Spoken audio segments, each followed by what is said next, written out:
TeeRant back. Hope you guys are doing all right, all of you.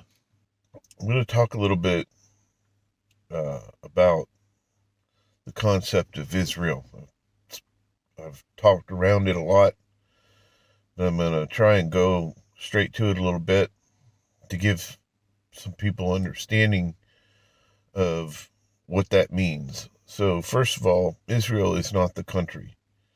The country is in real estate that in ancient times in the Bible was promised by God to the descendants of Abraham.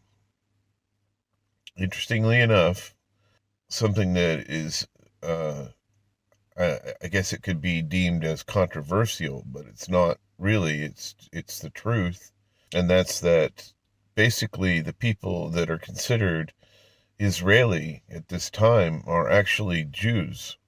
And what a Jew is a descendant of the tribe of Judah. Are they Israel? Yeah, they're Israel. Are they entitled? Yeah, they're entitled. But they're not entitled to all of it. There are, for the sake of simpler math, a lot of times it's talked about, the 10 tribes of Israel that went into diaspora first.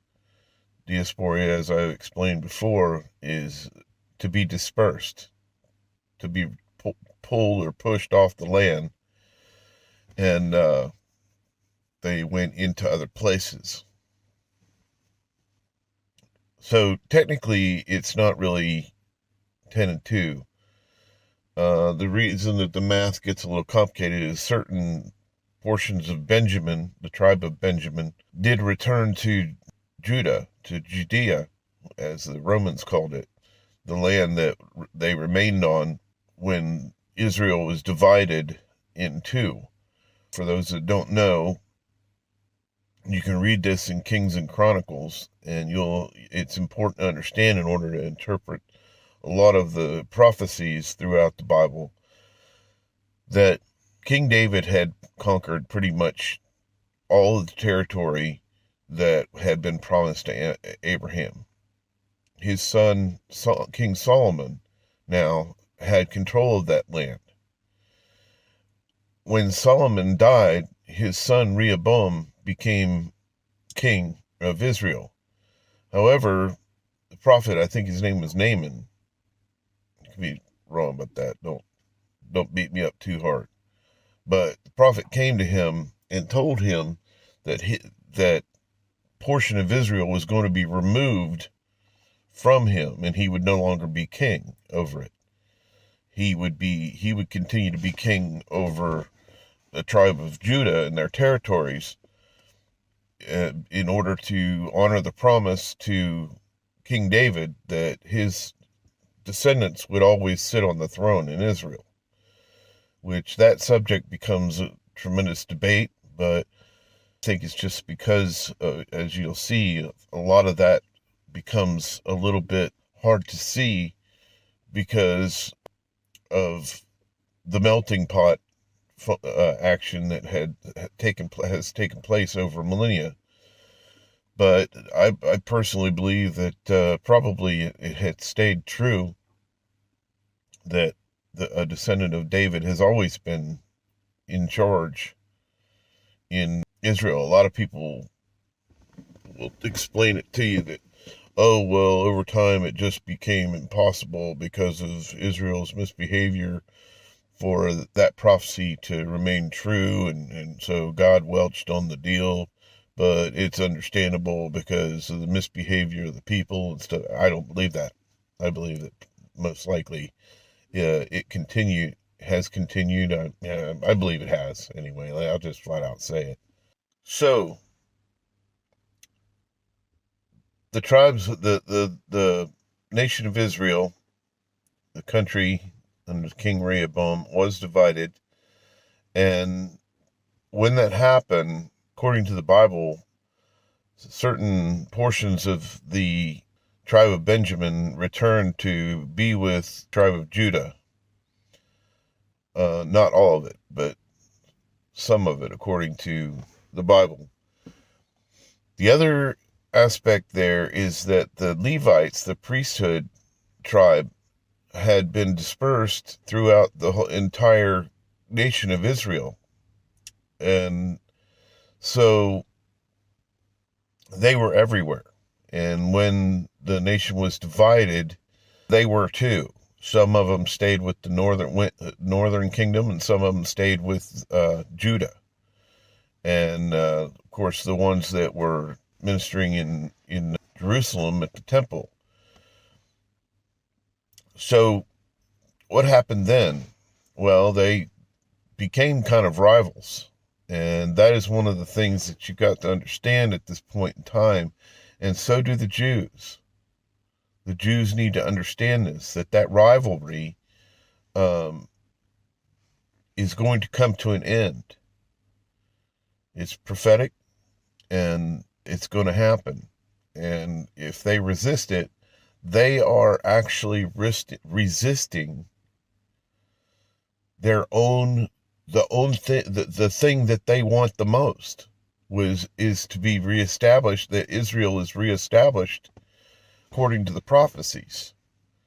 And there, from my observation, there has been kind of a power grab there, and that they have gotten what they think was a restoration following World War II, when Israel was reestablished as a nation and a sanctuary for the Jews. I don't want to be part of that division, but it is important for them to understand that they are not restored fully, and will not be receiving and not live in the peaceful blessing that's promised until that takes place. They have got to embrace the existence of the remaining people of Israel that were dispersed, that will ultimately return.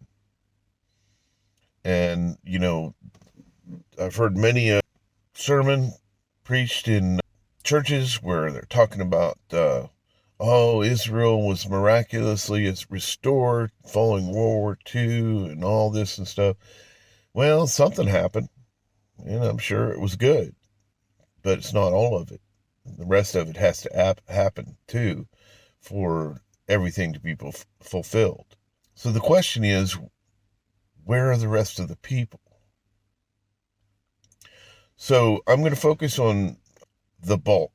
Okay, so in every situation that I'm about to talk about, there were remnants that were dispersed. Sometimes people went north, sometimes people went south. They went everywhere. I mean, people were fleeing for their lives, basically. And every man had to decide what was best. I say every man, I'm talking about the entire population of Israel had to decide, and families and such, where they were going to go. They had to make their best decision. They were instructed about what to do each time by prophets, but not everybody did it. And in each case, and I think it was on a case-by-case basis, through the judgment of God, what happened to them was decided. In most cases, the prophecies were saying, hey, look, if you do this, you're going to die. You got to follow the instructions or you're not under the covering. But I believe that there's always a remnant. Every time something happens, there's a remnant. And I think it usually has to do with the poor. Now, those of you that are familiar with some of the New Testament stuff, it says, in the Sermon on the Mount, Yeshua, aka Jesus, said, the meek shall inherit the earth. And so I think that most of the problems that were run into were the people that were commanded, if they didn't follow the instructions, they were going to die. There probably were remnants of less influential people that slid under the radar and survived. And the Bible tends to read as though that they didn't. But I think it's because the focus were on the more wealthy, influential people, the men of war, the nobles, the kings that tried to circumvent the instructions out of fear. The very thing that they had been told was going to happen did happen to them. People that ran for Egypt and such. There are a number of places that they're reported to have gone, and things went down the way they went down. But back to the bulk of what is going on.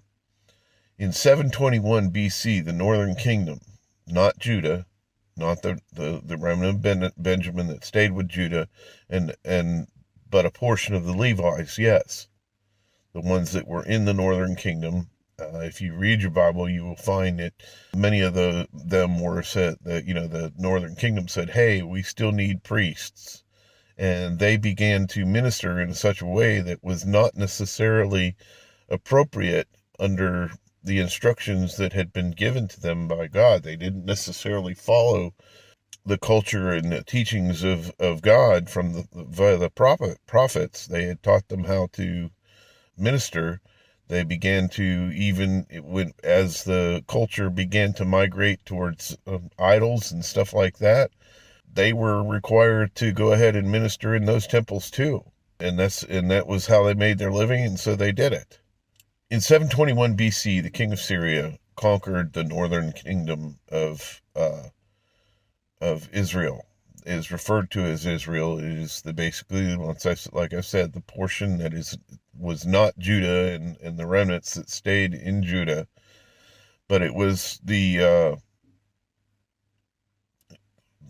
bulk of Israel was carried into captivity by the king of Syria. And he basically told them, says, "I'm very powerful, and I know that you're very adamant about your land. You believe that it was given to you by God, but hey, I'm powerful too, and I have a lot of land. And if you'll come peaceably, I'll give you land." And he did. So I haven't found any real evidence. When I say evidence, I've heard people talk about it. I've picked up things over the years. But in terms of actual, say, biblical evidence or even historical evidence, I'm not saying it's not there. I just haven't had the time to truly research it. But I picked up on some things, and I'll present it to you as that, as an understanding. The understanding that I have is that the king of Syria did something kind of smart.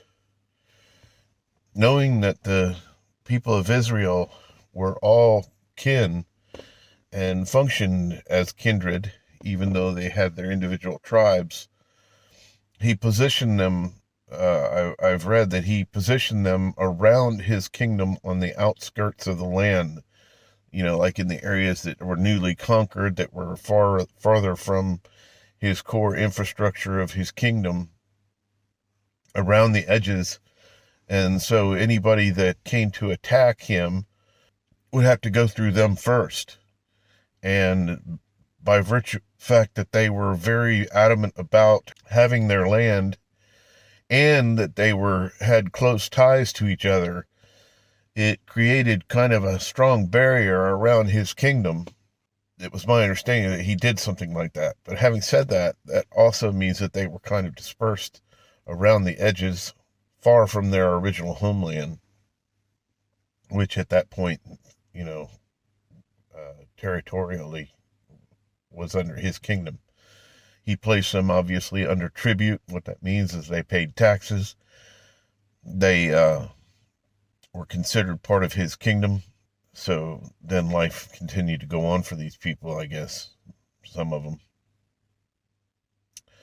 So, where is the biblical evidence of what happened after that? Did these people just disappear? No. But history kind of records them as having disappeared.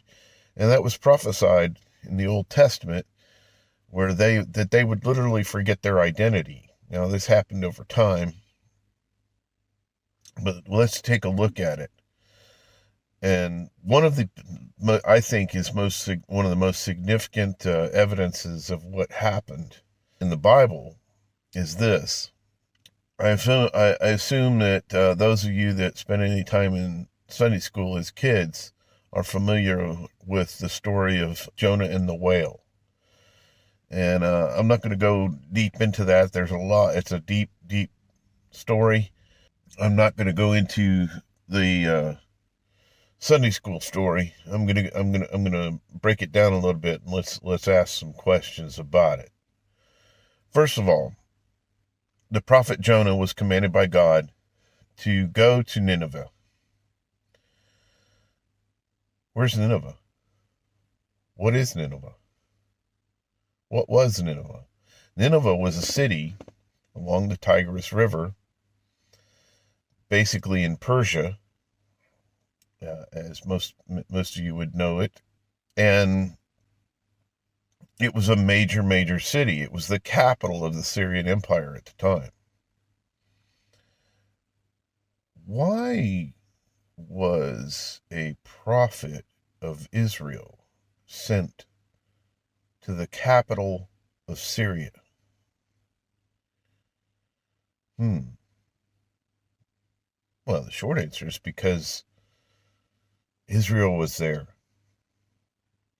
God was still interacting with Israel, regardless of the fact that they were sent into exile. I'm not talking about the Jews going to Babylon. I'm talking about the northern kingdom had a 300 to 400 year head start on Judah. They were carried into captivity, and they were by Syria. So the interesting side of that is that the northern kingdom carried the bulk of the blessing of Abraham in the sense of multiplication. Now, there are writings that were not put into the Bible canon. The book of Tobit is a really interesting read. And in the book of Tobit, it's about a man that was part of the diaspora. He was in Syria, and it talks about some of the struggles that they went through assimilating into the Syrian culture. And it does talk about, apparently his father was a priest, a Levite, and he did continue to travel to Jerusalem once a year, as it says some of the Levites did, to do their annual observances in Jerusalem at the temple. So this is indicative of the continued existence of that culture, despite the fact that they were carried into captivity. And according to those, after they did that, they would return. They would return to the land that they were given in Syria, and they would live their lives. There are certain aspects of it that are you have to assume it was left out of the Bible canon. There are a number of books that should have been at least kept historically, even though their dogma and doctrine within them, they did not seem as palatable to the people that were the self-appointed keepers of the doctrine, in the sense that there are mentioned of things like witchcraft and things like that, and angels traveling with Tobit. There was a man sent to take care of him through some trials in his life, and taught him how to overcome demons and stuff like that. That may not have been very palatable to the people in the dogma of the religions that spawned out of the seed of Abraham and the Hebrew roots there. In the book of Tobit, he actually, it makes mention of people down towards Africa that it was that he knew was a relative, and he goes to get married there, and so on. So, like I said, the significance of this with respect to this talk is that there were people, they did know where they were, they had correspondence, and life went on for them. So let's go back to the blessing of the seed of Abraham. I'm speculating a little bit, but I'm going to tell you why, and it stands to reason. This is what I've come to believe. The people of the diaspora of the northern kingdom of Israel, one of the things that happens, it always happens, no matter what, anytime you mingle cultures, there are babies. And basically, because of the blessing of Abraham, the mingling of the cultures, they began to mingle and have babies together. And so now those children become Israelites. The seed of Abraham traveled throughout Syria. According to the story of Jonah, I'm back up just a minute. Jonah was commanded to go to Nineveh, but he did not go straight to Nineveh. He tried to run from it. He was scared of his mission, and he feared for his life. He felt like the king would not receive his message, and so he hopped a ship and headed for Tarshish. Where's Tarshish?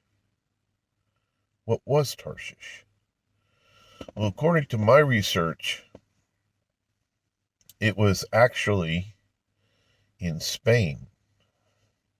And this is interesting too.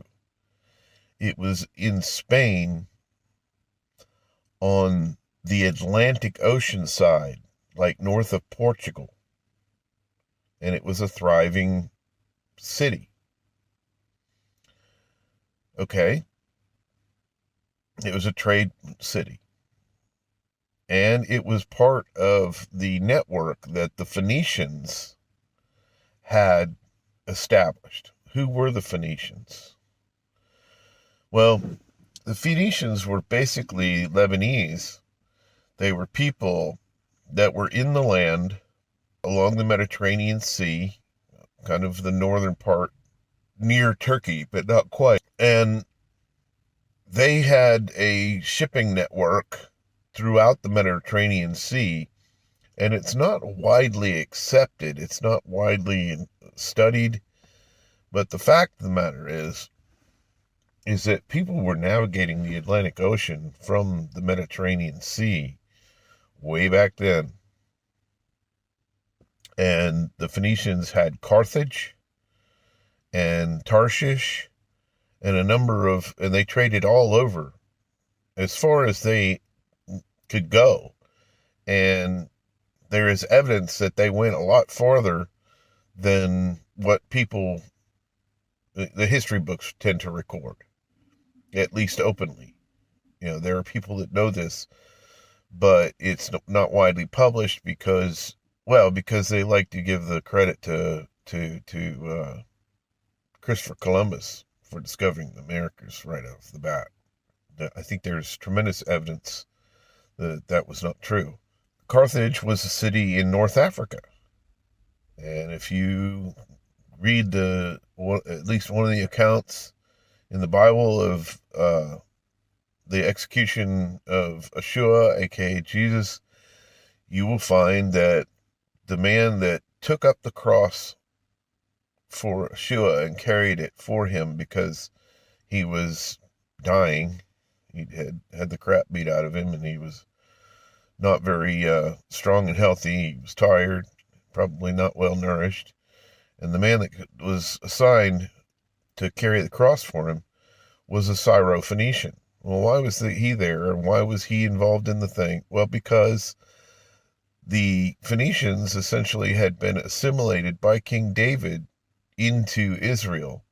They were placed under tribute. They did not fight David. They came under his subjection. They actually developed a very healthy relationship and trade and everything. They contributed Lebanese cedar that was used to build the temple. They went into mass production, and they liked David. They got along, and they were the Phoenicians. And the tribe of Dan, when Israel was divided up and given their allotment, they coexisted with the Phoenicians. And like I said, every time a culture coexists like that, they mingle. It always happens. It always happens. Somebody's going to meet somebody that they like, and they're going to have babies. The population expands, the cultures mingle. So these are evidences. You can read this in Kings and Chronicles. These things happened. Carthage was a Syro-Phoenician that had to do with Carthage. And he was the guy that carried the cross. And it says specifically he was a Syro-Phoenician. Syro-Phoenician was Carthage. The Romans were very jealous of their control of the Mediterranean Sea. They went to war with them, and they eventually defeated them. They wiped the city of Carthage off the face of the map. They were so angry with them by that time, they destroyed the city so completely they were able to plow it like a field. And then, if that wasn't enough, they, according to what I was taught in school when I was a kid, they sowed it with salt so that nothing could grow there.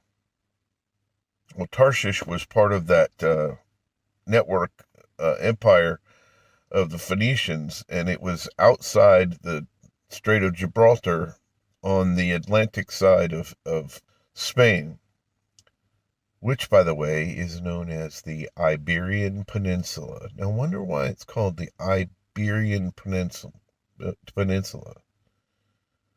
That's Eber, Hebrew. So their presence was significant in that area as well. We also see the area known as Iberia, which is probably, you could say it's basically considered now part of Russia. Around there are a couple of seas up there. There's the Black Sea, the Baltic Sea. In that region there, where I kind of call them the Istans, that's considered Iberia. Why? Because of Eber, because of the Hebrews, and because of their disbursement by Syria. So back to Jonah. Jonah heads out through the Mediterranean Sea on a ship, headed for the east coast or the west coast of Spain. Doesn't make it. Winds up back in Nineveh. He goes, he's humbled now. He goes and preaches to the Syrians in Nineveh. And so the story goes, they repented. God had told him to tell them that Nineveh was going to be sacked. It was going to be leveled if they did not repent. And they did. All the way to the king. The question begs, why did the king of Syria repent at the words of a prophet of Israel? It stands to reason that the seed of Abraham had over the 300-400 years, or over a couple hundred years anyway, had made it all the way to the crown. So now Syria is Israel for all intents and purposes. Israel as a people. And so pretty much every culture that was under the influence of Syria, in the book of Tobit, it talks about it reached into the area down towards Egypt and Africa, North Africa. And this is just Israel now. We're just talking about it, the northern kingdom. So now, Nineveh repents, is saved. The city is saved. Jonah was angry because he really wanted to see them get spanked. But it didn't go down that way, according to the Bible, and life goes on. Well, lo and behold, a few hundred years, or a few years, I'm not going to say, it might have been 100 years. My timetables are a little skewed. You can figure it out. But it was a significant amount of time, 3 to 400 years, across the time span of what I'm talking about, and also into the future beyond Jonah for a period. Let me quantify for that for you. For those of you in the U.S., the United States has only been inhabited by settlers for around 400 years. What has been the cultural evolution of the United States in 400 years? What has changed? That's a massive, massive population expansion.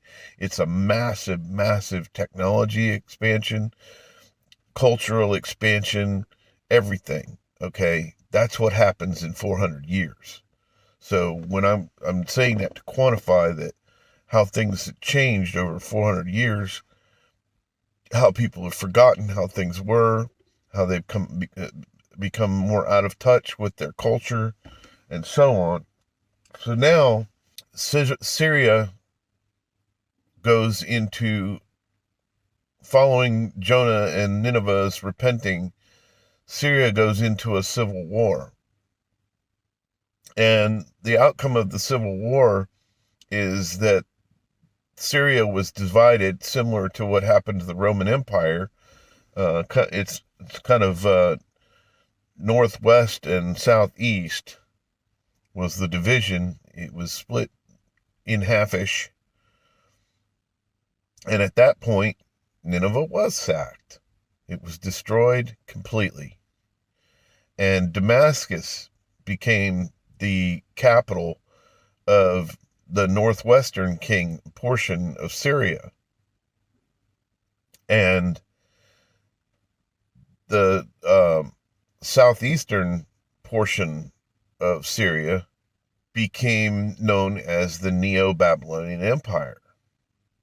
And the leader of the rebellion of that portion of that kingdom was Nebuchadnezzar's grandfather or father. I think it's his grandfather.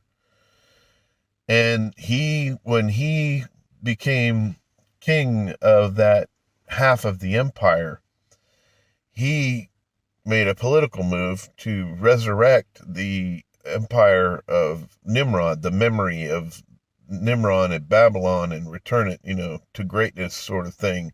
It obviously was I guess a pretty smart political ploy that they were now Babylon. And his son, or his grandson, Nebuchadnezzar, came to power. So that's the cross-section of, like, I think 300 to 400 years since 721 BC, when Syria conquered the northern kingdom of Israel. And now Nebuchadnezzar's sitting on the throne in the Babylonian Empire. It's rising to a significant power. And that is when Judah is later carried into exile in Babylon. Now, we got to examine some very interesting things. I already made the innuendo that the seed of Abraham most probably had already made it all the way to the crown in Syria.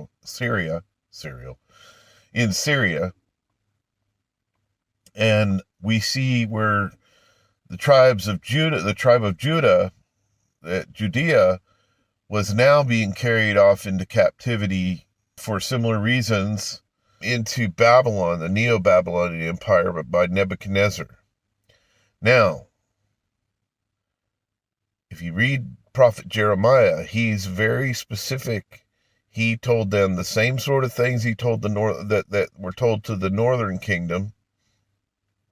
They should not resist the king of Syria. They should go peaceably. And they would live. There was similar mandates. There was similar scattering of people, but the bulk of the people were carried into Babylon. But one of the things that were commanded to the Jews that were carried into Babylon is that they should feel free to take land and wives. That's significant because traditionally they had always been commanded not to mingle. Why was it okay for them to mingle now? That's an evidence that the seed of Abraham had pretty well assimilated the kingdom of Syria, and that they were no longer foreign to them. Ironically, when they moved back, when they eventually got to go back, they wound up putting their wives away, but they were not commanded to do that. That was their own stuff. They decided that's probably what they should do, and that's what they did, but it wasn't necessarily the instructions they were given. But nevertheless, the point that I'm making here is that if you examine these little evidences here, you will find that the seed of Abraham was traveling throughout the entire known world, everywhere. And it was actually being recognized and understood and tracked by God. Let's time travel a little bit further into the future. You read the book of Peter. I can't remember which one it is, First, Second Peter, or whatever. But one of them begins very, very specifically by stating, I am writing to the 12 tribes of Israel who were scattered abroad. And he names some names of places. Most of them were in Turkey. The video is not over. Sorry to interrupt. I wanted to clarify something in this video. I did, as they like to say these days, fact check myself a little bit. Actually, James is one of the people that mentioned it, but Peter did also. So you can go check those two places and see that these references are made to Israel and the diaspora. Guessing you may not have even seen this before. I know I didn't until I started becoming aware of this. Just blazed right over it. Didn't even think twice about it. I could explain that possibly in another video, but I'm not gonna. So I won't go into it right now. But I think there's a reason that there are things like that we don't see when at first glance, and then it comes to you later after you start to get some context for it.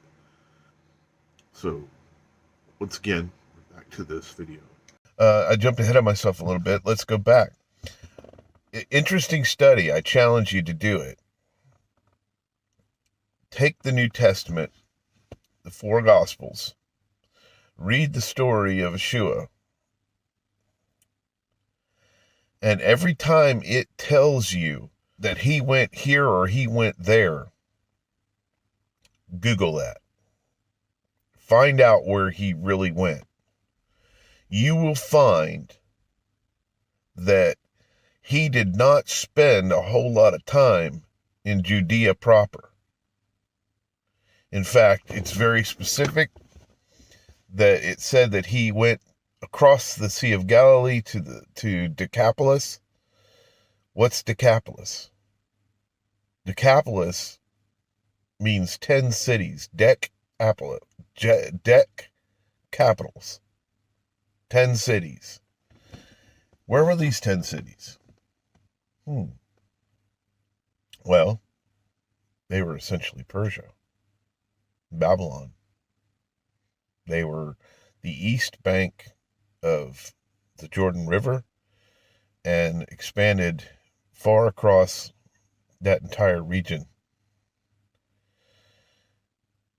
Why was that significant? Why would Jesus go there?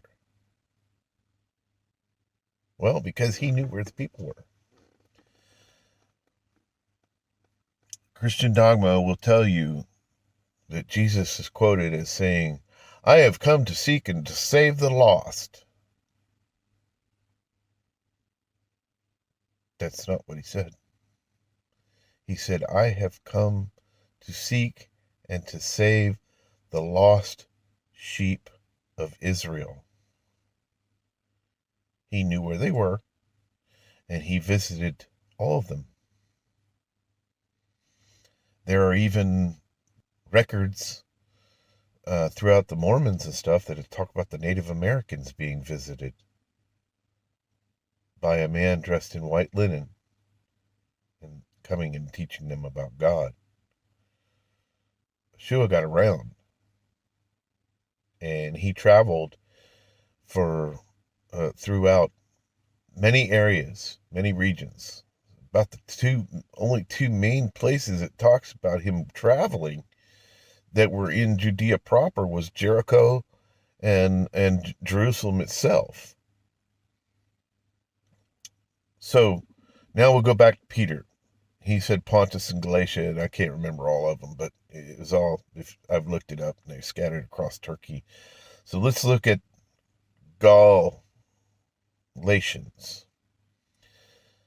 For any of you that have seen the movie Gladiator with Russell Crowe, you will know that at the very beginning of the movie, there's this major battle scene, epic battle scene, and they are humbling the Gauls. Rome was going to defeat the Gauls, and they did.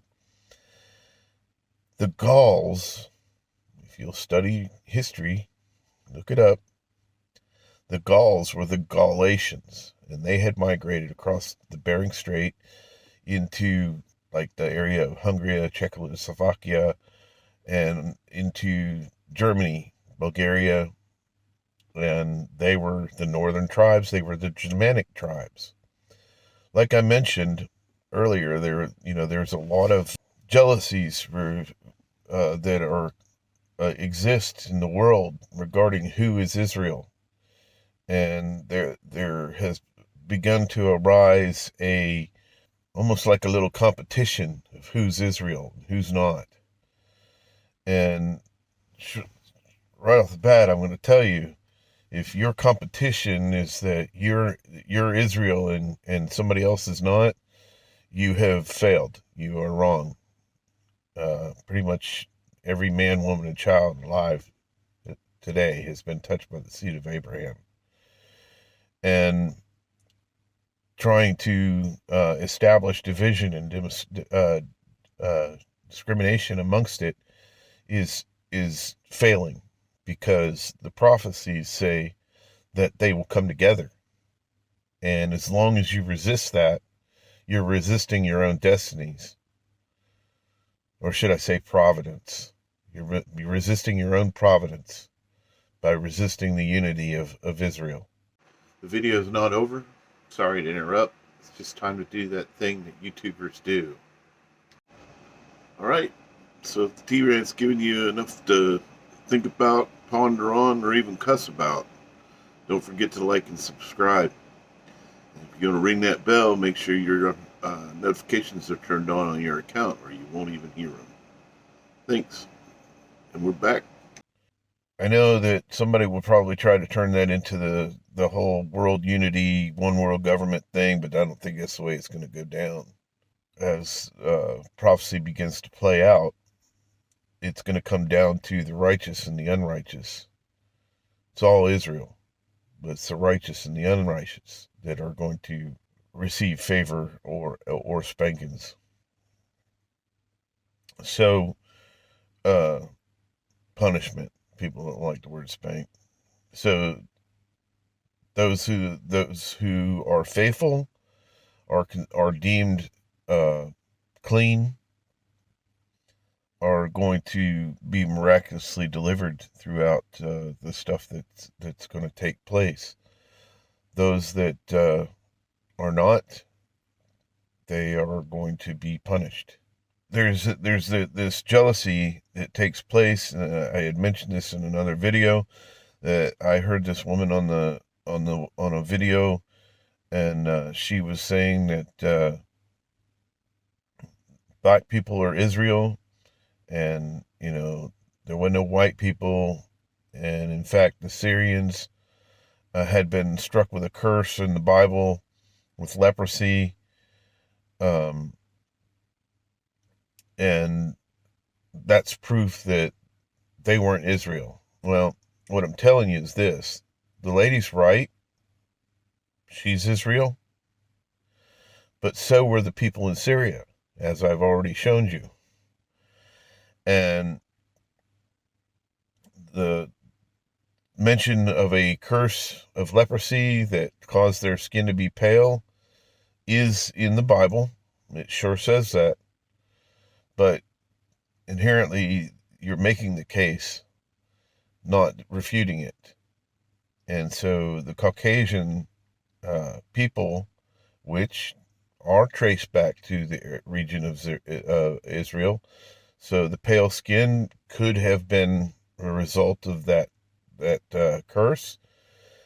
But as you know, as people begin to repent, the curses will be lifted. I'm not going to say their skin color is going to change. I'm just saying that they're going to be restored to the providence and blessing of Israel. And the Gauls in Germany were descendants of the Galatians that were specifically mentioned by Peter as being tribes of Israel. So this is one of the things that it's a little amusing in a way. It's a little sad in a way. If any of you that have watched the movie Fiddler on the Roof, where Tebby, who is a Jew living in Russia, his Jewish community, they mingle, and the one place they mingle is the men go to the bar, and while they're in the bar, they sit around and they talk, and they're divided. They sit on one half, and the Gentiles sit on the other half. And there's a scene where they, as the evening goes on and it gets a little more drunk out, they begin to laugh and dance and carry on together. And then all of a sudden they stop and go, oh, wait, what are we doing? And they go back to their individual divisions. I think that's kind of prophetic. And the other issue there was that Tebby's daughter fell in love with a Gentile man, and it put him in an uproar, and he went through a lot of agonizing over it and stuff, but she was not to have any of it. She was going to be with that man, and in the end, he basically just has to say, look, you're my baby, you're my daughter, I love you, and I'm going to love you anyway. And he was, basically in the process of banishing her and exiling her and disowning her. The irony here is that he was Israel. There was no taboo. There was no reason. And they had to face the fact that love had to overcome all of that. So these are little hints that you see throughout so many things that demonstrate the truth. So that was Russia. I've mentioned Germany. So let's talk about the Americas. So if you read in the 2 Kings and 2 Chronicles, you will find mention that, oh no, I think I'm mixing that up with something else. So back in the days of King Solomon, it is in Kings and Chronicles, but I think it's earlier. It talks about Solomon was charged with the building of the temple. And it says that Solomon had 2 navies. Well, if you get out your map and you look, there was no Suez Canal back then.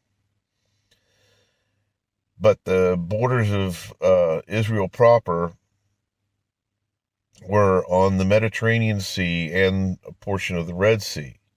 And it says that Solomon had two navies, one that sailed out of the Mediterranean Sea and the other one that sailed out of the Red Sea. The one that sailed out of the Mediterranean Sea were pretty much the Phoenicians. They were under tribute to King David, his father, and they had become well mingled with the tribes. The tribe of Dan was very significantly mingled with the Phoenicians, which is interesting too. We can talk about that in a little bit. But so if ships sailed out of the Red Sea, they would have access to the Indian Ocean and virtually unlimited access to India, Africa, Asia, Australia, all over, the islands of the Pacific, and so on. So we know that there were dark-skinned cultures, that the Aborigines in Australia, the Samoans, and so on. And I've watched, some videos about the anthropologists that were trying to determine whether the Polynesians were actually able to reach the west coast of the Americas. And they were basically saying yes, they there is evidence that they did that. One of the interesting things that they used to validate that was the existence of potatoes in like Australia and so on. They followed the migration of potatoes that came from particularly sweet potatoes that came from the Americas. They also made it into Europe eventually. If they were sailing out of the Mediterranean Sea, then they would have the access to the entire Atlantic Ocean and so on, and across there, if they wanted to. So it says that they went on 3-year missions. Well, if you read your history book, paid attention in school, you'll find that Magellan was the man that was accredited with being the first one to circumnavigate the globe in the eras of European influence. Those are the ones that made the history books and stayed in the history books, right, wrong, or indifferent. And he sailed all the way around the Horn of Africa. He sailed around the tip of South America. He crossed the Pacific Ocean, the Atlantic Ocean, and he made a voyage all the way around the world. And it took him a little over 3 years. Well, unfortunately, Magellan didn't make it back, unfortunately for him. He got involved in politics, local politics in the Philippines, and got himself dead in a territory war of some sort. And but his crew eventually left the Philippines and completed their voyage and returned to Europe. And that took them a little bit over 3 years. So let's quantify 3 years in terms of going around the world in a sailing ship and having time to stop off. He was on a missionary mission, among other things. He was obviously he was a merchant and wanting to buy and sell goods and figure out how able they were to access the entire world and understand it. So he didn't just, it wasn't like one of these things where he was trying to see how fast he could go around the world. He was exploring along the way. He got involved enough in the cultures he met to get himself involved in some sort of a dispute and get himself killed by involving himself in local politics in the Philippines. So, for lack of a better term, he kind of lollygagged his way around a little bit, and that took a little over 3 years. Well, according to the Bible, Kings and Chronicles, Solomon, his ships went on 3-year missions. That means that they had pretty much almost enough time to sail all the way around the world. Where were they going?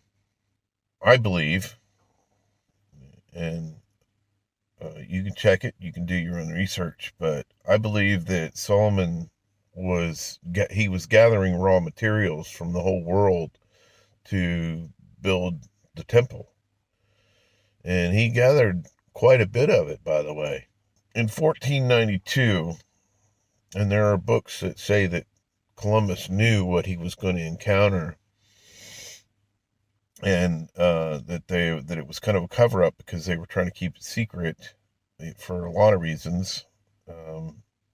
Probably most of it guided by the Catholic Church. That he came upon the Indies, the America. They call them Indies because he thought he was headed for India, they said. And so they came upon the Caribbean. They found Mexico and so on. And they came upon these cultures that were already there. And according to certain books that are out there, studies that scholars have done, he took Hebrew interpreters with him because he had anticipated running into these people. And when he got there, what were they doing? They were sitting on mounds of raw materials, famous for their gold. And of course, then the Spaniards went about beating them up and stealing it. What were these people with all this gold sitting do? How did they get there? Where were they from? Well, I believe that what had happened is that Solomon had sent them there. They had discovered these places. They had been specifically looking for gold and raw materials, precious metals, and stuff to embellish the temple in Israel. And they did build the temple. And under Rehoboam, now, the infrastructure of Israel fell apart. And so I have this vision of these people, these merchants and workers that were sent on these 3-year missions, that there were a certain number of them that were there. And one day, the ships just stopped coming back. So now this whole culture turns into the Lord of the Flies. It stands to reason that they would have some understanding of how to sail and stuff like that. So they had done some of their own shipping and stuff, boating, and they began to develop cultures. Went Lord of the Flies, where ultimately, certain warlords came to power. The kings arose and they established their own kingdoms now because they were kind of left there, and it was a really nice place. And I'm sure for many years it was relatively peaceful, where they were not oppressed by all the powers that were going on in the other part of the world that they were used to, until they formed their own problems. Interestingly enough, out of these same cultures arose things like pyramids and many similarities to Egyptian and cultures of the rest of the world. One of the things I had seen in a documentary years ago was that they had their artwork. They had these statues that they did, and all the statues looked like they had a little chaw on their lip. And they later figured out that the coca plant, which was indigenous to the Americas, was there. And the archaeologists have determined that they have found traces of the coca plant being sucked on similarly by the Egyptians as they found in the Americas. The difference is that in Egypt, it was not indigenous. So there were obvious trade routes there that had been established at one time that that history lost track of. I have my own theories about why history was so willing to lose track of all this. I think it has to do with a little bit of the Jewish jealousy between the tribes. And I'm not picking on the Jews. I'm just saying that they were the ones that also had, came up through European cultures and had gone through, were given lots of reasons to be stubborn against their surroundings and so on. And that's understandable. And it's also prophetic. But it's also prophetic that these walls are going to have to come down, that people are going to have to learn to get along and even appreciate each other, and that ultimately there will be a righteousness that comes up out of it. Not everybody. I think that's another video in a way, because that's when things get a little bit deep and a little bit crazy from my understanding. But ultimately, there will be a remnant of the population of the world that is going to return to the garden, so to speak, in Israel. So anyway, so that's my understanding. I believe that even the Native Americans, as they're called, or Hebrews that were sent on missions to recover as many raw materials and precious metals and so on to build the temple in Jerusalem. And that ultimately those ties fell apart because of the fall of Israel at large, ultimately into the diaspora themselves.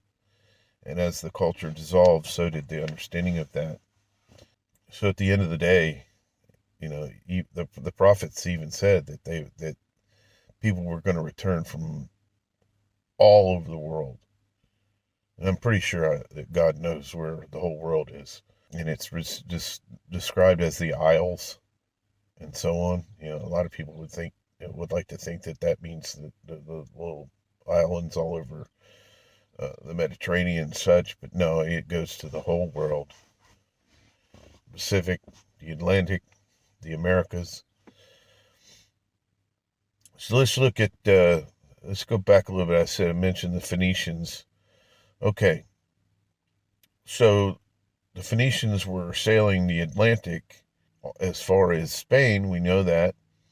So there are scholars that also believe that the Danish, who in the tribe of Dan was referenced at one point in the Bible as living in ships, that the Danish were the tribe of Dan, which is also interesting because the name of one of the Norwegian countries is Finland, like Phoenician, Finland, Finn. So take that for what you want. I've looked into it enough that I've come to believe it. It just makes sense. The world has been a lot smaller for a lot longer than we think. That the tribes of Israel have gone throughout the entire world. They have assimilated every population. And if you will follow the trail of breadcrumbs through the entire Bible from the Old Testament to the New, you will find that the reference translated as from goyim as nations and so on, it's a connected thread. It's prophesied all the way through. The term Gentile is derived from the goyim, which were the tribes of Israel that were separated according to prophecy, and that would be later grafted back into not a wild branch in the sense that they had their own roots, but a wild branch they had been cut off, survived, and are now being grafted back in. And if you look at it very carefully, you'll find that's exactly what it says. So anyway, there it is. We're all Israel. We're all under the prophecies. I don't know if I mentioned this in another video. I think I did, but one of the things I went through when I was reading Isaiah, I was like going, oh man, God's angry. He's so angry. I'm sure I'm glad that's not pointed at me. And then later, after I came to these understandings, I look back and I'm like, oh, that is on me. So any concept that you're not under the law, that you're not subject to the mandates of Israel, you're just wrong. One of the things I will spend some time talking about, because this is very, very important, I've learned from experience. As people have begun to understand this, either from the paradigm of that the Old Testament applies to them, or that they are actually Israelites. I think there are some people that don't realize they're Israelites, but they do realize that the scriptures apply to them in this way from their own understanding. But then I think there are people that do realize they're Israelites, and that's why it applies to them. And that's the Hebrew roots movement. We kind of started migrating through that, but we very quickly came to the epiphany that you can't actually, and I'm sorry for this, but this is just a fact, you can't actually fully embrace the Jewish religion in the sense of them, the Hebrew roots, because they lost their understanding too. The important thing that we have to do is we have to go back beyond that, back to the beginning. And you'll find that Yeshua, aka Jesus, said many times, he talked about in the beginning it was not so. He talks about the original ancient roots, and he discusses it and he addresses it. And so that's what we need to understand. We need to really, as Crosby, Stills, Nash said, we have to get back to the garden. All right, this is the TeeRant, and I'm out. Thank you very much. I hope this was edifying to you. I hope it resonated with people. I hope that, I can't say as I believe that everybody's going to like it, but I think there are people that are, and that's why I'm doing this. So love you guys. Take care.